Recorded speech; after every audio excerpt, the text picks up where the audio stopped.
Hi everyone, welcome to SeniorGolfSource.com. My name is Brett Francisco, and before we get into today's content, please like and subscribe and comment below. What we're going to cover today is routinely something that a lot of senior golfers have to deal with. You know, as we get older, our swing speeds start to slow down. Therefore, on just kind of that standard par 4 that you used to play, you're hitting a drive, and then you're finding yourself in that 180 plus range in, and for a lot of senior golfers, that means we've got to hit fairway woods. Not to say that you all still can't hit irons out there. There's plenty of you that can, but I'm talking to the group of golfers, the group of senior golfers that routinely find themselves hitting fairway woods on their second or even potentially their third shot into the green.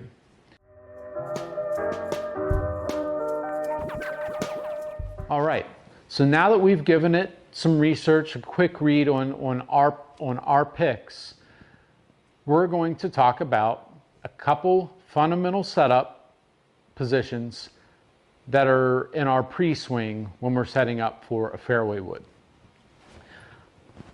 I recently played with a good friend of mine, and he's 72 years old. He can still hit the ball quite well, but he tends to find that second shot into the longer par 4 is very difficult.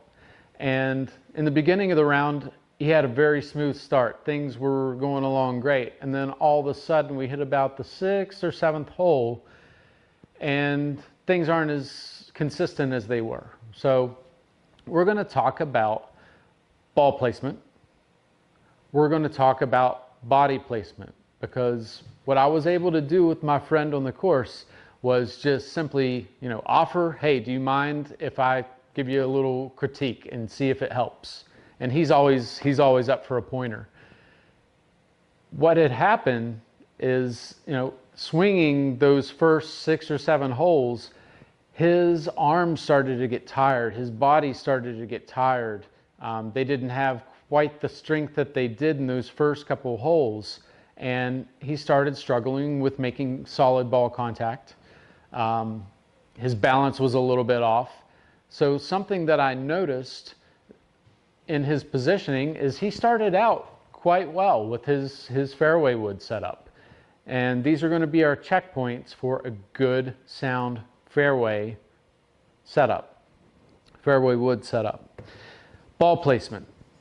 Depending the fairway wood that you're hitting, it's going to basically be lined up on the heel of your forward foot.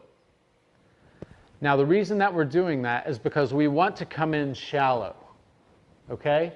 If we start with the club forward in our stance and we have a slight tilt to our spine, we're going to naturally create more width in our swing, and we're going to give ourselves a very good chance of sweeping the ball off the surface, which is what we want. We don't want a bunch of ground contact with our fairway woods. We want it to sweep off of there, launch the ball solid in the air, and just keep going. Now, something I noticed with my friend is he started subconsciously moving the ball more towards the center of his stance.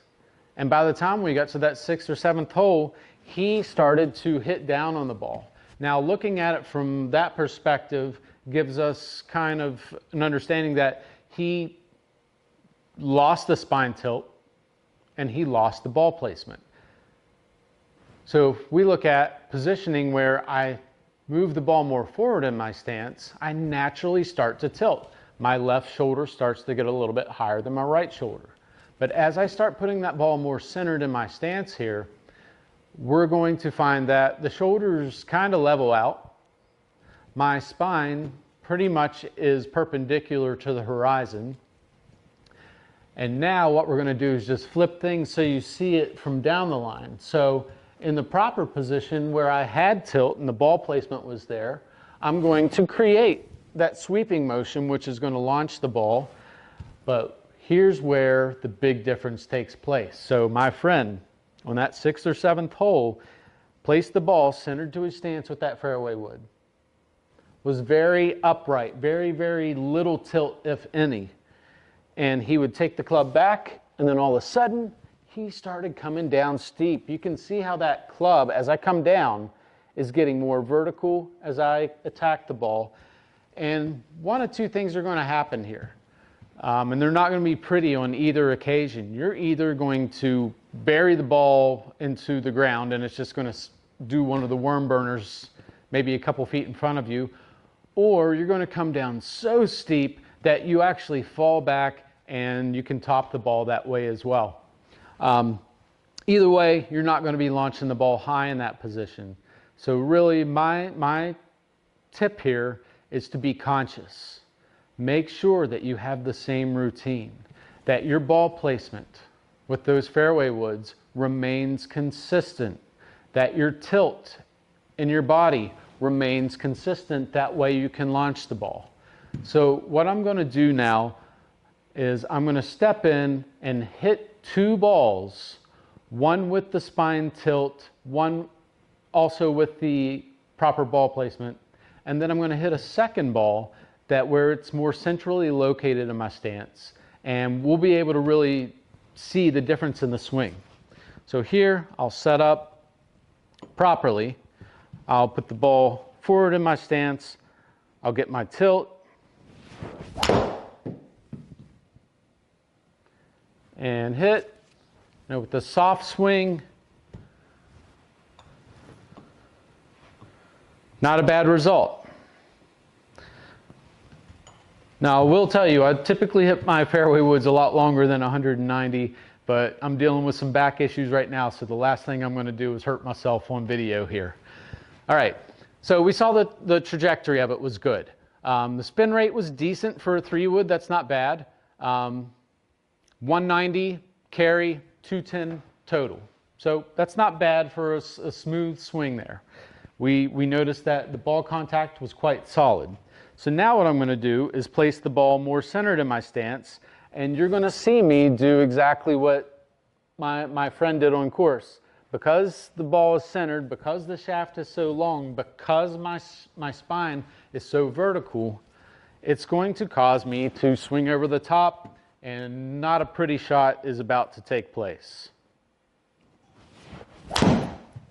And that's the one that drives you nuts. That shot that went a total of 97 yards, and you've got to think about it. The carry was 46 yards in the air. If you have a bunker, or if you have grass or any hills in front of you, you forget it. Your ball is going 46 yards. And on those long par 4s and 5s, that's a long round of golf, physically and also mentally. So make sure you're doing yourself a favor. Do some research on product that will fit you properly. Again, check out the links for our top picks for the year, and make sure that your ball placement and spine tilt are there. Those two very simple pre-swing fundamentals are going to help carry you through the course with hopefully a great amount of ease, and just hit those shots that bring you back out on the course. So thanks again, and please like and subscribe for more.